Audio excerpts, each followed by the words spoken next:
24/7, 365, hey, your best. Tell you one thing about me, every hustle. Hey man, it's your boy Hustle out here in the community doing one thing at a time, man. And I got a business that y'all should know about, man. I know people say, vegan food is nasty. Some is, some ain't, but some people don't know how to cook it. But look, we got another business that y'all might need to know. Who do I have with me today, man? I'm Rena Pillow. I'm also known as VeganRena out here. Yes, ma'am. So how long you been in the vegan game for? Give my listeners a little rundown of who you are. Yeah, so I've been vegan since 2018, so going on 8 years now. August will make 9 this year. Super excited about that. And honestly, ever since I started it, I loved it. It was hard at first, I'm not gonna lie, just trying to be creative and think of different meals is definitely hard, but once you get in the habit of just cooking, being creative in the kitchen, it becomes so fun and you just feel good. You have a lot of energy and you can really push through your day. Yes, ma'am. Pushing through your day and having the right things to give you the energy to do so. What are some of the things that you would tell people to eat, for breakfast as a vegan person? Because, we have our traditional, when we come up, cereal, like Kellogg's cereal, Frosted Flakes and stuff like that. What are y'all go-to things in the vegan community for breakfast? So for breakfast, we love oatmeal, whether it's overnight oats, which is super popular right now, or regular oatmeal and putting your chia seeds, your hemp seeds on top of that. Lots of yogurt and granola, and of course ours is vegan-based yogurt, so coconut yogurt, silk yogurt, different things like that. And then I personally love avocado toast. I can eat that with some hot sauce every single day for breakfast, and that's a good healthy fat as well. My daughter, she started to make her own avocado toast and stuff in the morning. Yeah. And I'm like, lady, what are you doing? She was like, I'm making my breakfast this morning. She'll make her a little side of eggs, and then she'll get her toast and toast it up, and then she'll grab these avocados from the store, and she loves, just whipping it up the way that she do it. Put a little pepper and salt in there, and she'll get it down, and then have everything together. So I want to know what really, had you at hello to get you to change to being vegan. Oh, crazy story. So I had did a dare in high school where it was see if you could be pescatarian. And pescatarian is where you only eat seafood, no red meats, no chicken, turkey, poultry, things like that, right? So started as a dare, and I was eating seafood like I did meat. So every day with breakfast, lunch, and dinner, because I work out all the time, that was my source of protein. Come to find out around 2016 when I hit college, I was just cramping up, falling out in the middle of lacrosse games, basketball games. My iron levels were super low. You was a hooper? Yes, I was a hooper. Methodist University, both basketball and lacrosse. Yes. George Mason lacrosse too. Yes. Oh, okay. So then, I kind of just didn't know what was going on. We tried body armors, and they thought it was rhamnosis, which is basically where your body locks up and you just really can't function. So I was super sick. Went to the hospital. They told me the only way I can clean out my system is that clear drink detox, and I'm not big on detoxes or medicine or anything like that, so I decided to do juicing, and that was how I detoxed my body. And actually, later that year in 2018, I decided to take a trip to Hawaii, and one of my friend's moms at the time was plant-based, so of course while we're there we can only eat what she eats, so I was eating plant-based foods while I was there in Hawaii, and that kind of changed my life because I was eating smoothie bowls, fresh fruits off the tree of mangoes, different things like that. And in Hawaii, they have a lot of vegan restaurants, so I was trying those all the time. Ooh. And it was just top tier, amazing experience. And when I came home, I was like, I'm throwing everything away that has milk, cheese, and all that stuff to the trash can. So that's exactly what I did, and I've been vegan ever since. So over there, you said over there in Hawaii, like what was one of the #1 places to eat at for vegans? Loving Hut, and they're everywhere in the United States. I know Virginia has one, Raleigh has one. They're super delicious, but Loving Hut for sure. Loving Hut, like what is their #1 thing on the menu that you would get? You know, can you tell the people about that? Okay, so there's a lot of options, but you can never go wrong with the jackfruit pizza. That was top tier Hawaiian based, so they had pineapples. I'm a pineapple on pizza girl. I don't care what people say. So it had pineapples, barbecue jackfruit, and then some onions, and it was so good. Made with barbecue sauce, not marinara sauce, and it was really top tier. So let me ask you this: what would you do to make your own personal pizza at home? Like, say you didn't want to go out and get anything from any fast food restaurant. How would you prepare that pizza for yourself? I love personal pizza, so I actually do this a lot. I'll do naan bread, and then I'll use marinara sauce, and then I just love vegetables, so I'll do bell peppers, tomatoes, spinach, jalapeno peppers, banana peppers, olives, honestly everything that you could think of that goes on pizza. Like I said, pineapples for sure, all of it. And then I use like Viola Life vegan cheese. That's honestly the best cheese. It does melt too, before you guys ask that question. Does it melt? Yeah. And then I'll just put some parsley, chives, seasonings, different things like that, throw it in the oven, and that's what I eat whenever I make homemade pizza. Man, that sounds pretty good. I've been looking at some I've been on my weight loss journey, but you know what I'm saying, I'm bad at snacking at nighttime. So I'm guilty of, finding a late night snack like a bag of chips or something like that and then drinking juice right afterwards. Yeah. But I've been looking at wanting the juice for a while, but every time I go to the grocery store, I'm getting like sidetracked on finding what to juice, what to juice. And I have a friend of mine, she started a juice business of her own. She juice like every other week, and she'll buy like maybe a 10-pack of bottles, and she'll take like oranges, carrots, bananas, sometimes grapes, and juice everything that she's, buying from the grocery store. And I tasted it one time, and it was like, it was pretty good, but I want to lose my belly fat. You know what I'm saying? So what do you do, when you're faced up against somebody that wants to lose belly fat? Oh yeah, so I get this question a lot as a personal trainer. With belly fat, you have to focus on your deep core exercises. So a lot of times, lower belly fat can be just how you stand every day. So if your stomach's not tucked in, if your hips are tilted a certain way, that's kind of where your belly fat will kind of hang out, I guess you could say. So the best thing to do is definitely drinking lemon and lime, having a grapefruit in the morning. That kind of gets your metabolism running, and detoxing your body throughout what you're eating. And a lot of times I would say like chia seeds and water, that really helps keep you full without you eating those snacks at night. Lots of fruits and vegetables, that's the best way to go. So even at night, if you are hungry, get a salad or have a banana, have an orange, something that can boost your metabolism for the next day.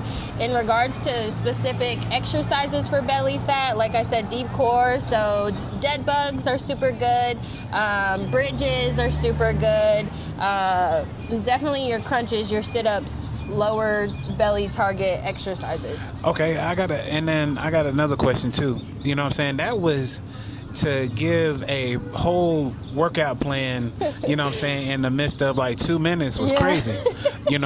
Take heed to what she's saying, because I watch these workout gurus and stuff like that. They giving out health tips and stuff like that. Cali Muscle is one of them. Okay. He's been like one of the people that I've been looking at. I don't want to be that ripped. I just want to be, kind of slim and like kept up. Where you can see my definition, but not like, Arnold Schwarzenegger and them back in the day. Yeah. But just kind of like my belly slim, I can go out here without a, wife beater on, and stand out in the front yard, maybe cut the grass or something like that, but. Yes, summertime fine. So that's what I'm aiming for, but I'm still, what is that, 2-liter bottle? shape body, so I'm working, but yeah, baby steps. And honestly, taking steps, like including as many walks as you can in your day, definitely will make a difference. If you're not a walker, go for a bike ride. Different things like that to keep your body moving will definitely help with that body fat shred. So I gotta ask this question too. What led you to opening up a vegan restaurant instead of a traditional restaurant?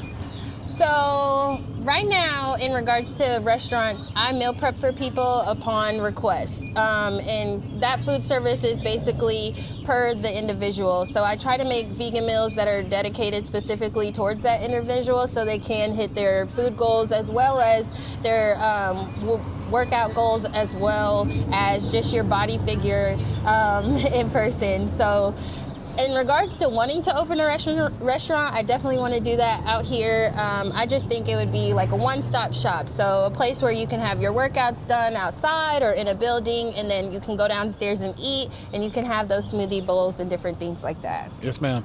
So kind of like going back a little bit to the beginning, did you ever see yourself as a business owner, or did you have other dreams of being something else, like a singer or an actor or something like that, before you planted your feet into this vegan business? So in regards to a business owner, I would say yes. It's definitely something I've always wanted to do, and I wanted it to be a building with 5 different levels. Like I said, a one-stop shop is what I've always sold myself on. I've done coaching, and that's something I'll always appreciate. Like outside of being vegan and going to the gym, like kids have the biggest part of my heart. I've always worked with kids and just in education in general, so I would love to have a space that includes all of that personally. Yes, ma'am. And I've been to a gym where they had 2 levels, and it was kind of funky. You know what I'm saying? You got your big exercise machines, down at the bottom, and then they have some big exercise machines. Then they might have like a pickleball court or a basketball court upstairs. And I'm like, I don't know how that works. If the floor gives out, everybody's going down. Right. You know what I'm saying? But that's just me. Yeah. But and I would say it like this, to be truthful, I never really, had a true, exercise coach. I always took it upon myself to, get outside and walk and stuff like that. So I asked my brothers and them, how do they stay locked in with the stuff that they're doing, because there's so much stuff that can get them, sidetracked and everything like that. So what is the top 5 things that you would say to somebody that is, out here doing what you do? Okay, that's a tough one because there's a lot of major things. If I could break it down to 5, one, I'll say, life is a journey. So having someone that supports you, whether that is a personal trainer or coach, I definitely recommend that 110%. I'm a personal trainer and I've had a coach before. Honestly, that's just those time periods in life where you have your ups and downs. So having that accountability partner helps you stay consistent and disciplined. Yes, ma'am. 2, I would say just always boost your education, like fitness in general. Even nutrition is one of those things that it's always evolving and you're always learning different things. So try to be out constantly learning something new. Be heed to what people say. Love feedback. Love, just that external support.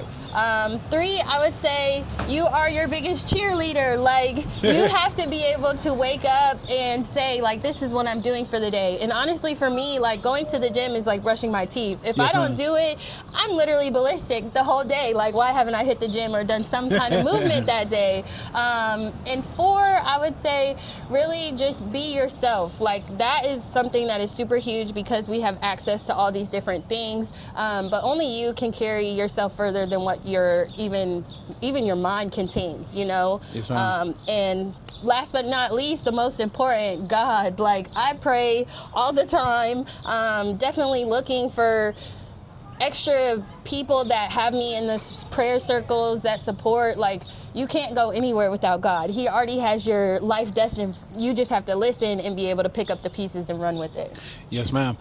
That's what I say to everybody, be yourself. Yes. You know what I'm saying? That's huge. A number one thing, because there's a lot of people out here that watch you know, like you say, these gurus, they watch these people that have been doing it for 10 plus years and they try to mimic what they're doing. And I'm like, do you think that's going to get you anywhere remotely close to what they're doing? Right. You know what I'm saying? People like to see what you can come up with, what your mindset is, not what, you know what I'm saying, other people are, you know, putting out there, or what you can copy and try to bring into your, you know what I'm saying, to your business or your content making. Yes. You know, and it's not nothing against anybody, because we all need inspiration from somewhere. But that big word of knowing who you are and bringing it out on the screen is the biggest thing I ever could have done with myself and with my content. Yes. So yeah, that's the fifth one. Yeah. God, and the fourth one, you know, being yourself, is the number one things that I cherish of what I do every day, because I don't ever come out the house. I come out the house with a plan, but my plans always turn around to get, you know, flipped and reversed, and I'm like, okay, well, this is not how I picture my day going, but I just roll with it. Right. And when I roll with it, it's like we're ending up in a different spot, or in a room that I never been in before. Yeah. Yes, ma'am. So I gotta ask this too. Mentally, how has vegan, you know what I'm saying, helped you out stay sharp, stay on your task throughout the day? Like, how has that, you know what I'm saying, made you better as a person? I would say being vegan honestly keeps me disciplined. Not only with the gym, but it's one of those things where you can't always eat out everywhere. So your first grab can't be Chick-fil-A. You know, if it is, you're getting fries. So when you're thinking about it like that, it's like, okay, I'm vegan, I want to be healthy. That means I can't go where everybody else is going. Yes, or ma'am. I have to bring my food, or, you know, it kind of just puts the perspective of who do you want in your circle, and are they willing to adapt to you? And that helps weed out some people too, because it's like everyone who knows that you're vegan, they're either making plates for you or making sure you have an option, and someone who may not be considerate to that isn't meant for you. Honestly, that's just how it is sometimes. So I would say discipline for sure, and it keeps me sharp because it gives me energy like all day, to the point where sometimes if I was to have a coffee, I'm bouncing off the walls just because my energy has doubled, quadrupled. So different things like that. I would say energy is definitely the biggest. Yes, ma'am. Energy is something that you have to have throughout the day. And if you don't have it, you know what I'm saying, you're dead in the water. Yeah. You know, so my thing is to be in this spot, you know, now, was there a specific moment or experience that pushed you towards this plant life? Like, you know, was there an illness, or, you know, was just like one day I get up and I'm like, I want to be different? Yeah, I would definitely say my experience from going pescatarian to vegan, like just being cramped up, or I'm in the middle of a game and I'm falling out because my legs hurt, like going to the hospital all the time, that was not only detrimental to me, but my teammates, my family. It was one of those things where it's like, something has to change because I'm tired. I hate doctors. I hate the hospital. And like I said earlier, I don't like medicine. So it was one of those things where it's like, what can I do? How can I be more knowledgeable to make sure this never happens again? Yes, ma'am. And let's switch gears a little bit, because I want to talk about the basketball side of it, you know, the sports. Yes. Now that we done cracked the, you know what I'm saying, the ice and everything like that, tell me a little bit about your hooping experience at Methodist College. Like, what was your points average? You know what I'm saying? Was you Not the stats. was you a, you know what I'm saying, defender? Was you a, you know what I'm saying, person that really a team player? Did you help others, you know what I'm saying, get through their slumps? Like, what was that, you know what I'm saying, life like in college playing basketball?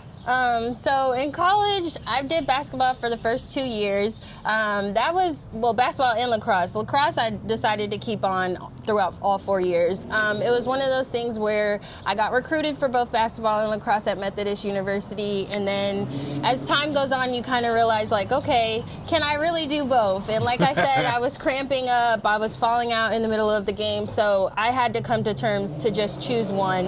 And granted, I played basketball my whole entire life, so I was able able to let that side of me kind of relax a little bit, and I was like, I'll just focus on lacrosse, just because there's more opportunities. You don't see a lot of us playing lacrosse, so I wanted to be that figure for this area, like, oh my goodness, Rena plays lacrosse.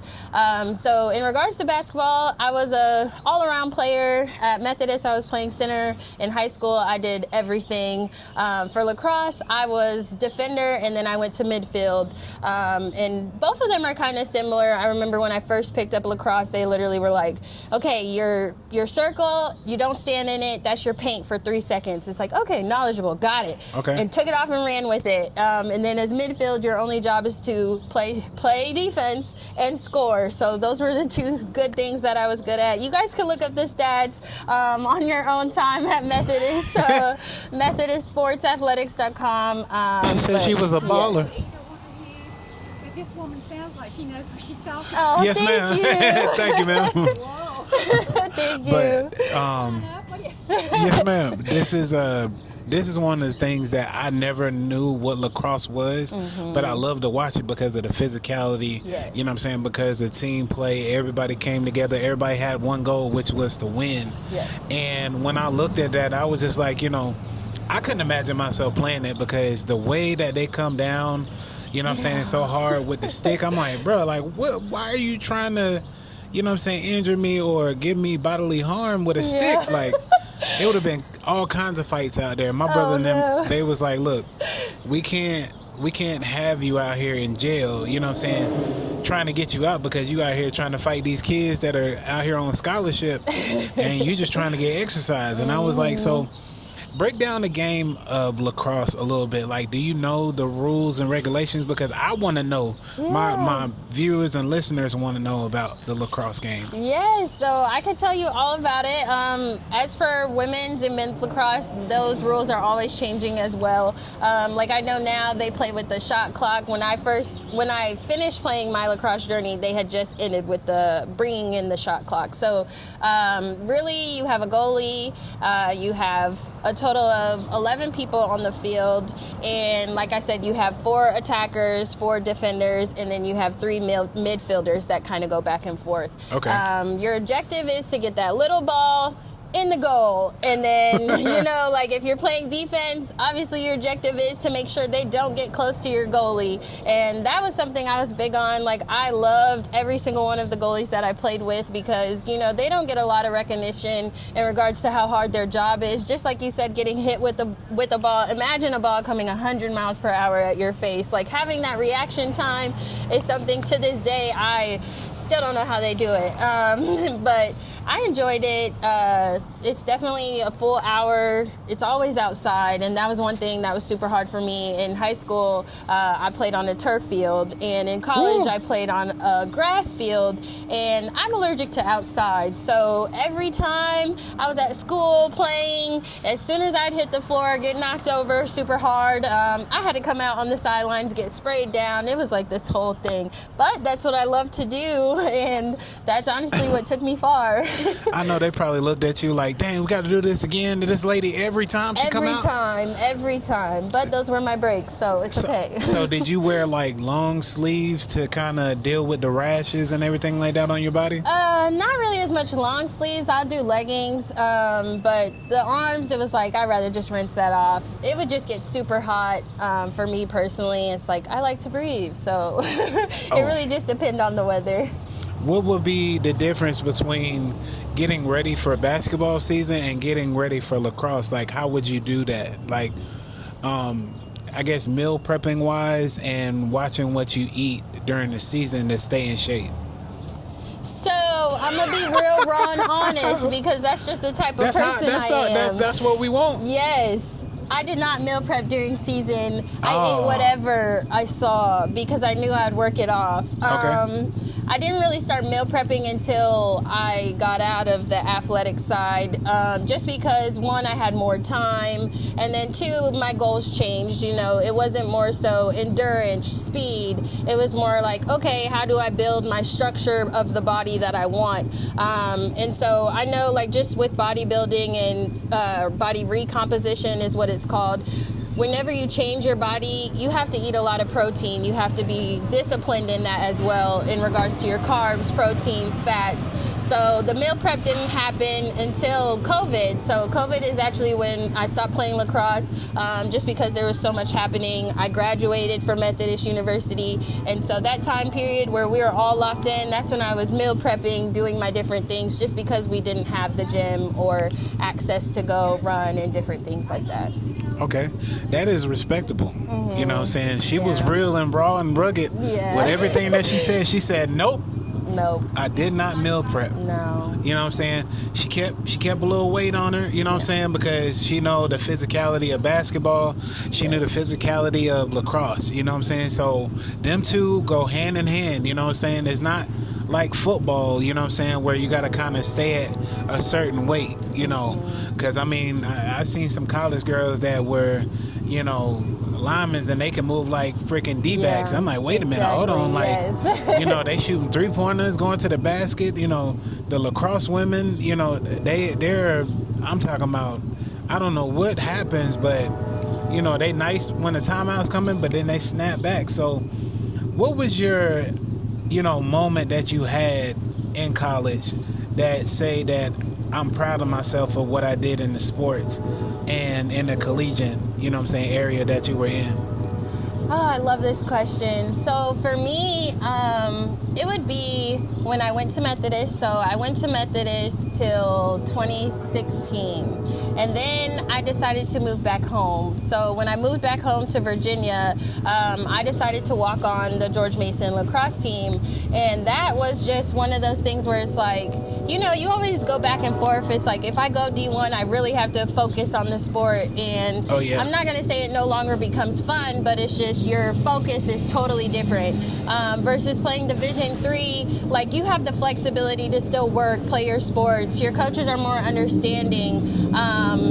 And like, you have to put in the outside work. So I would say being able to transition from D3 to D1 and still being able to play and, you know, focus on 2-a-days on top of school, on top of working, like, that was my moment of just like, girl, you got it. Like, you did that, just because it's unheard of. Like, it's literally unheard of, especially for our culture. So that would probably be my proudest moment in the athletic realm of my life. Okay, so I get that now. Now we're gonna switch gears back to the food side. Okay. Food and creativity. You know what I'm saying? How do you approach, you know what I'm saying, creating a dish that you are wanting for yourself or for customers? Like, what combinations do you put together? You know, what combinations do you have on your, you know, menu and stuff like that, so people can know? Yeah, whenever I'm thinking of a meal to let someone try, it's one of those things where I go back and forth of, would a regular person eat this? So I use my dad as an example because he is still to this day a very much carnivore, eats whatever, you know, whatever is put in front of him. So he's kind of like my taste tester, and I'll ask him, like, what's your favorite food? Like, I know his favorite food is steak. So as a vegan, we don't eat steak. So I like to be creative with different vegetables that I can kind of make a steak from. So, like, for example, one time I made him lion's mane mushroom, and I was able to flatten it, add butter, add the scallions, different things like that, and I made it exactly like a steak. I left it brown in the pan just so it can have that coloration to it as well, and then I just put it on his plate, and I was like, hey, can you try this? And he was like, I don't know, what is this, something vegan? He says that every time I put something in front of him, but I don't tell him what it is until after he eats it, because I don't want his, you know, perspective construed. So he ate it and he was like, this is pretty good. It's not as tough, but this is good. And I'm like, well, you just ate a mushroom. And he's just like, what? This, a mushroom? Yeah. So I kind of make my palates the same for people. Like, I know I have a pop-up shop coming on the 18th, and there I'm going to do protein brownies. So I try to just do different things that people would want to try, but also have never tried. Oh. And go from there. See, that right there, I'll be looking at, you know, the vegan options and stuff like that, and I'll be looking at it like, you know, some of it look good, and then I'm like, how in the heck do you come up with a burger out of a plant, you know? And my homeboy, we went to Clean Eats right off of right off of Morganton, I think. And we went over there, and they had a burger out, and they was like, yeah, we just trying to get people to try it. It had you know what I'm saying, what is that, green peppers and everything in it, and they dressed it up like a burger, and we had it, and I'm telling you, like, it was dope. You know, it was a great, you know what I'm saying, feeling thing. You know, it didn't make me feel icky. Yeah. You know, it gave me that energy that I needed. And there is one place in Raleigh, I think it's First Burger or something like that, but they deal with a lot of vegan options and stuff like that, but they still use fries and, you know, homemade potatoes and stuff like that. So you can't really run away from it. So they use that. But I'm like, you know, it's not that bad because, you know, if I don't want to eat something heavy, I can go ahead and resort to that, or go home and just fix a salad with like chicken on it. But like you say, you know, y'all don't eat anything like chicken wise or anything like that. So what are some of the, you know, some of the things that you would prescribe to people if they're trying to wing off of eating all the heavy meats and stuff?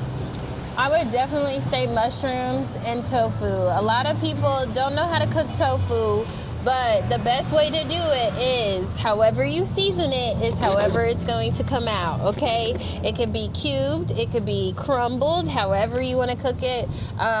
Those would honestly be my best two options. And then just fruits and vegetables. Like, sometimes you have to train your mind. You don't have to have a meat with every meal. And I think once you get your brain there, it makes eating so much more, like, it just opens up the mind. Like, oh my gosh, I can have beans today. You know, I can have vegan sausage. Like, different things like that will definitely help. Yeah. So what are some of the price ranges? Because, you know, price of gas is like almost $4,500. Yeah. And, you know, what are some of the price ranges that people should look out for when they're trying to go ahead and go on this vegan journey? Because I went to Walmart and I seen cheese that was like almost $20, and I was like, wait a minute, how is this cheese $20?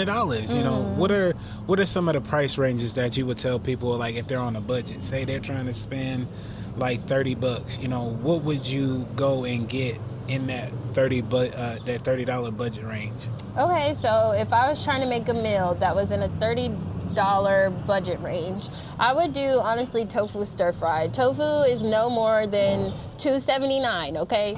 So go to Walmart. Aldi's your good best friend for tofu as well. Oh yeah. But definitely tofu, edamame beans, those are frozen. So those are no more than $2 as well.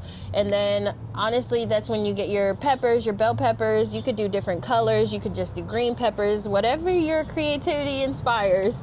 And then I like to do snap peas, cauliflower, and then I usually do like water chestnuts, or I'll do like the baby corn. It really just depends. But mixing that all up together is a meal that can last you at least 2 days, depending on how much you eat and what goals you're trying to hit. But that meal alone with the side of brown rice or quinoa is definitely under $20, really.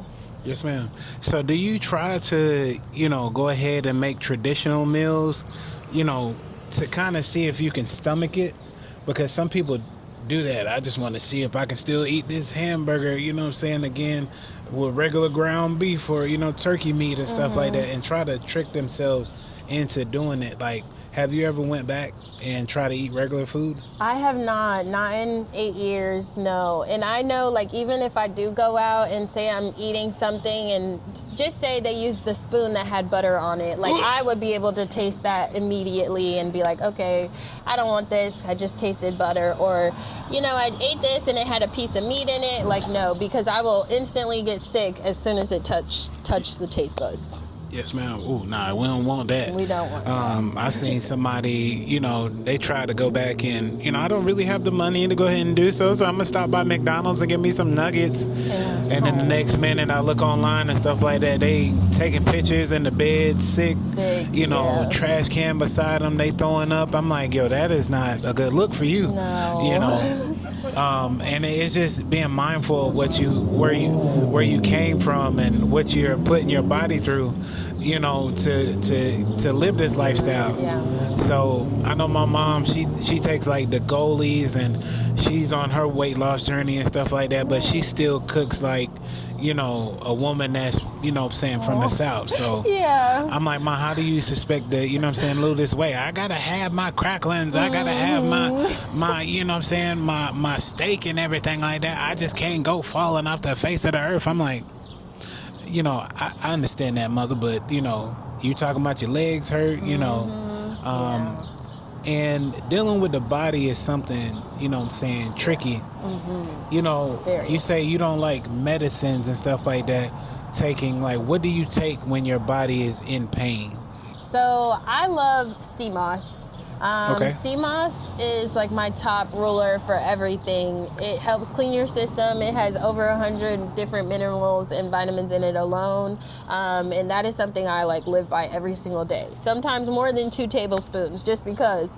And I would also say like recovery is important. So drinking a lot of electrolytes, whether it's coconut water and lime juice or just coconut water in body armors, different things like that, you need your electrolytes in order to function. Which one is your favorite for body armor?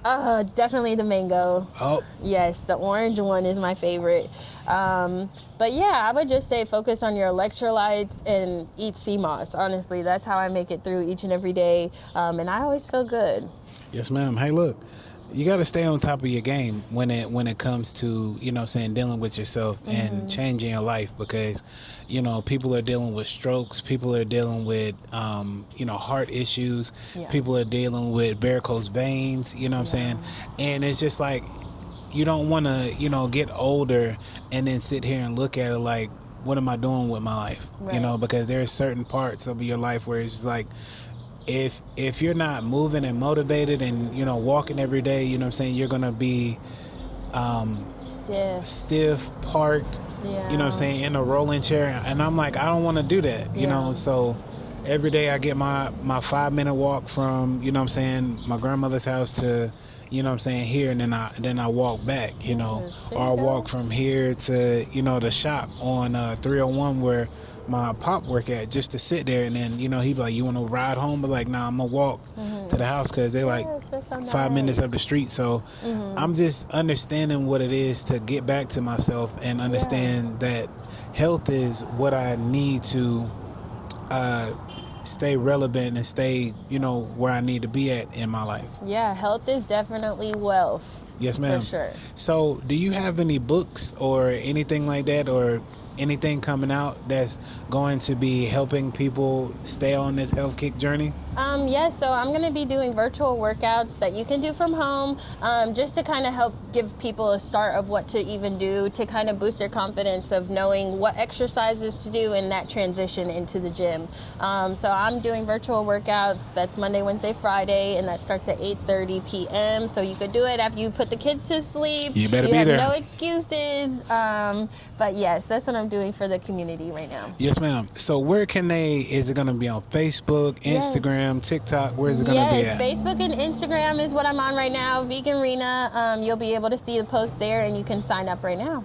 Yes, ma'am. Hey, look, it's always, you know what I'm saying, a great deal when you come through Hustle Man Podcast, you know, because I'm trying to give the real, raw, rugged information that people need and want to hear, you know what I'm saying, about how people are living their lives with either being vegan or, you know what I'm saying, opening up a business. And I love what I do. So I have to ask you this, a business related, you know what I'm saying, question. What was the hardest part of starting a restaurant? Like, you know, because people say you have to have capital, you have to have, what is that, not good insurance, but, you know, a good, what is that? Yeah. You have to have Rapport. a good credit score, good report. Like, what was your hardest thing of getting where you at now?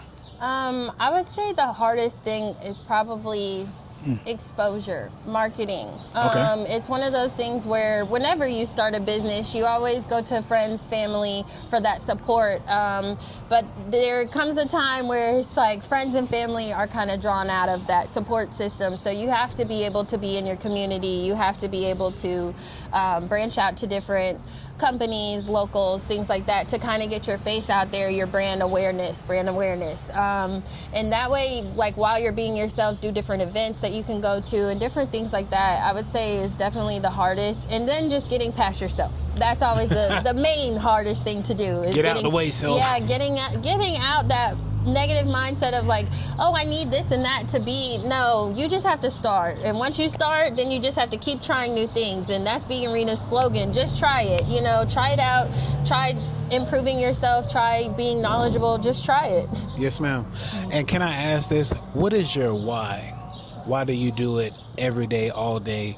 You know what I'm saying, in your life, and help others do it? What is your why? My why is helping others. That's something I've always loved to do. I like to be the hype man, honestly, that cheerleader, that person that just pops up like, hey, I'm here to help you. How can I help? Like, that's something that honestly is my passion, is just helping others and being able to impact people. Like, one smile at a time is what I always say, and just making yourself better by feeling better. Okay, and I gotta ask this too. How did you deal with the support of not getting the support right off bat? How did you deal with that? Honestly, I just kept posting. I just kept trying it. I just kept emailing people. Anytime someone said they needed help with working out or wanted a goal to reach, it's like, okay, how can I help you do that? Are you really dedicated to this? Yes or no? You know, like, once you have those in-depth conversations, you can really kind of scale how you move from people from there. And that's something I'm huge on, is just getting to know people. That's kind of where your market will come from. Yes, man. Hey, look. I asked the reason why I support is because, you know, people want to see if you're going to do it, if you're really serious about it, because you can have an idea and it can spark, you know what I'm saying, get everybody hyped about it. And then the next month you're like, I don't know about this anymore. Mm-hmm. You know what I'm saying? So having that drive, that determination, that, you know, that gumption about, I know what I'm doing and I know that it's going to work, you know, so having that spunk and people seeing you do it is the number one thing that you should have all the time. You know, 5 business tips that people should take with them on the journey that you're doing, ma'am. 5 business tips. Number 1, God, always. Okay. He's your biggest listener and biggest supporter above anyone. See, I knew that was going to change, you know. We can't put him at the 5. Yeah, not at the 5 this time. Definitely okay. Number 1. 2, just keep going. Like, don't let anything set you back. Whatever you see as a roadblock, just keep going. You know, there's always something greater on the other side. Number 3, I would say market yourself. Like, talk to people, network, make those connections, build those rapport with people.